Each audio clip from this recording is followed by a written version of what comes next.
গভীর রাত, গ্রামের পথে কাউকে দেখা যায় না, চারিদিকে অন্ধকার, ঘরের বাইরে লণ্ঠনের আলো দেখা যায়। রাহুল ছিল খুব কৌতূহলী।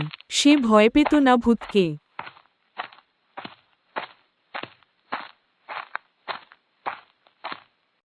একদিন সে ঢুকে পড়ল সেই পরিত্যক্ত বাড়িতে।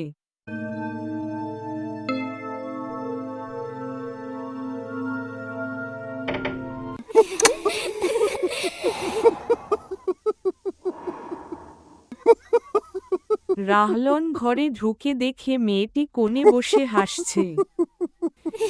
ভূতটা হা হা হা হা করে হেসে বলল, রাহুল, তুমি কি আমার সাথে খেলবে? রাহুল ঘরে কিছুক্ষণ আসার পর শূন্য হাওয়া রাহুলের সামনে দিকে উঠে আসতে থাকে।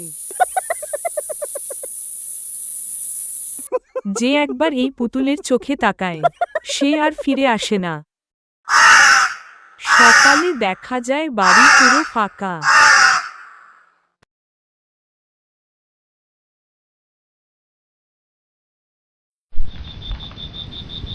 এই গ্রামে কেউ রাতের বেলা বের হয় না, কারণ এখানে আছে এক অভিশপ্ত মেয়ে থাকে। এখনো বেঁচে আছে। হা হা হা হা হা।